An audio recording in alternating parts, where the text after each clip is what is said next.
welcome or welcome back to my channel, being Louisa. If you're new to this channel, check the description down below because I have linked in my getting back into education playlists and my university student midwife playlist. It's easy access to figure out which ones you want to watch first and what suits you better. I'm also going to link down below separately my first week of placement video because the beginning part just talks in more detail about what I can and cannot say due to the NMC code. But otherwise, here's a quick review. I will not be mentioning anyone's names. That is the women I see, their partners, or any midwives that I work with. I will not be mentioning the locations that I am working, and I will not be saying any identifiable things, I hope. And I will not be giving you guys specific dates. I will be doing things in random order. So enough of that boring stuff, here we go. So week 3 was I don't know how to explain it. So as you might know if you watched the video I put out yesterday, I was very tired last week, super tired, like unnaturally tired, even though I've been getting like 6 to 8 hours of sleep. So that didn't help to how I was feeling. But so many things happened last week that it was crazy. I went through this stage where I was like, why am I not feeling the right things that I should be feeling? Especially because of some of the things that I went through. But I'm so blessed to have my mum because I can just call her and we can talk things out and I feel better. And you're probably wondering what that experience was. Well, I'll tell you that in a minute.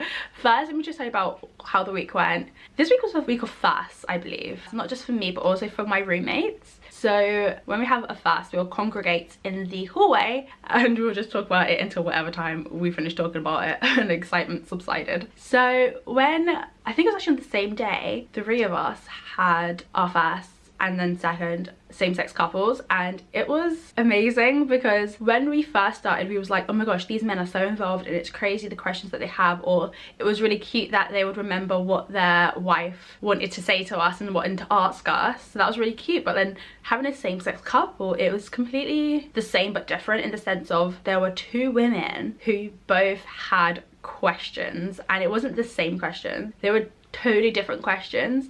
And so when one was talking to my mentor, the other would be asking me, and they were asking me as if I knew everything. As if I literally had a wealth of knowledge in my brain. And even though I dropped hints throughout the whole entire appointment, like I do for every appointment, I'm like, this is only my 3rd week, it's crazy, I can't believe it, I feel so privileged and lucky to do this. I kept on like dropping those hints. But these women, and even the men too, but I've noticed when I had the same-sex couples, because they did have different questions, these women were just asking me questions and they were looking at me and they're like, yes, and they were taking everything I said to be factual and true, which most of it was. I told the woman what I thought, and then I was like, but let's just ask my mentor after your wife's finished talking to her. And my mentor said the exact same thing, just added one extra thing. But it's crazy to have their trust and for them to really like believe that I know a lot. And that's the exact same things that my roommates were saying. Like they were saying how they had that extra amount of questions and we're like looking at them and like, oh my gosh, yes, and believing everything they were saying. And it was funny that all 3 of us experienced the exact same thing at the same time. We all came back like, I feel kind of smart. We all were just like, this is amazing. So amazing to see different types of families as well and to see experience different things. I loved it. I love just seeing new life being brought into this world, and it's amazing to see all the love that that baby's gonna have, and ugh, it's crazy. But yeah, so that was one of the firsts that we all experienced this week. And then the second first that 2 of us have experienced, which I'm telling you is the biggest thing ever, and it's the most amazing thing ever, and it solidified my reason for becoming a midwife, and it also solidified my passion that I have for this topic. But it's funny because it brought a new passion to the other girl that experienced this experience, which was, drum roll please, we both saw our first home births.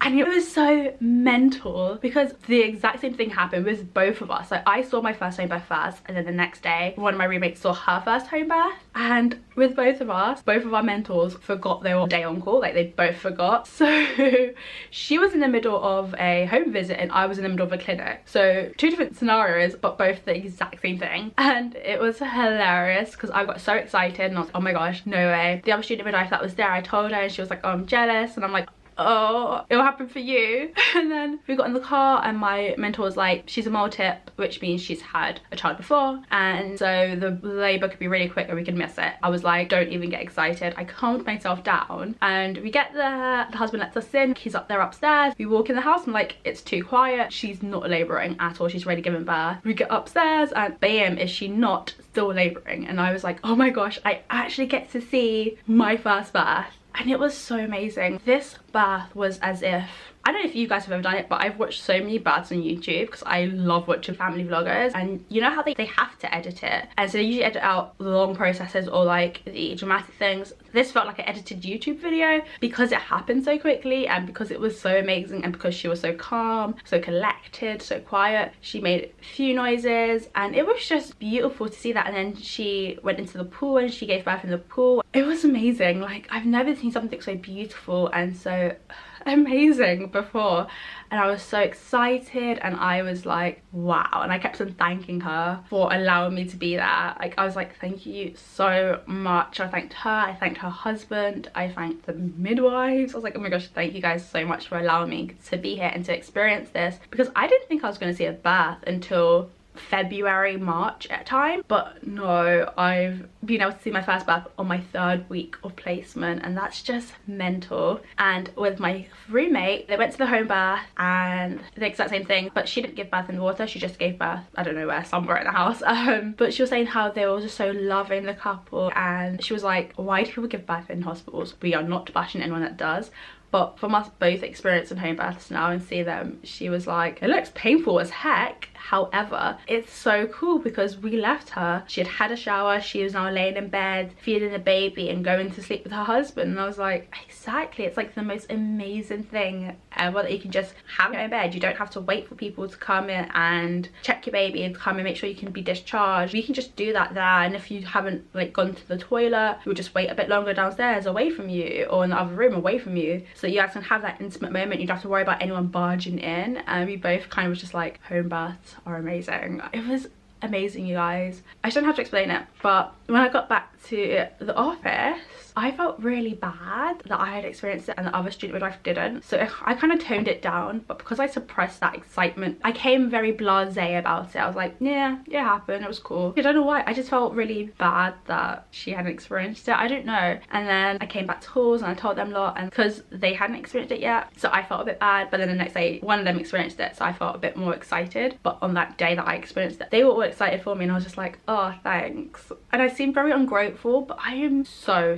grateful for that experience, and I feel so blessed for that experience. But I just didn't want to rub it in people's faces, so I became very like blasé to it. Still didn't feel as emotional as I did there. I even shed tears when I was at the birth. I called the time of birth, and that made me even more emotional, writing it down, trying to process my emotions. But I was like trying to process what happened. I was writing it down. Still didn't feel as emotional as I did there. And then my mum finally calls me, so we talked it out and I cried a bit. Then I started to get excited about the birth, and I was like, okay, I've gone back to normal, it's okay, nothing to worry about now. And yes, now I'm like super excited about it. I feel so lucky. You guys do not even understand, but it did knock me sideways that I felt bad that other people hadn't experienced it, even though there's people on delivery suite, there's people in the birth center, there's people on home birth teams that have seen births. But I felt like because this is my first witness and I'm on community, and people who I lived with hadn't seen the birth yet at that time, and also one of the girls in my cohort who actually works in the office with me, she hadn't seen the birth yet. So I don't know, I felt really bad, and I didn't realize how bad I would feel, to the point where I suppressed my own emotions. Like, that really shocked me. But yeah, so I want to give you guys hope. If you guys are in community and not on the home birth team, you could totally see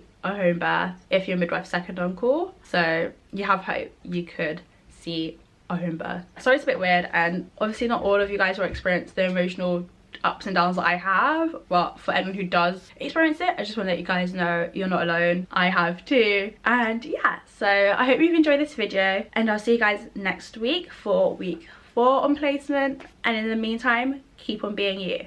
If you like this video, give it a thumbs up, comment down below with any questions or suggestions, and don't forget to subscribe to get weekly updates. Bye y'all.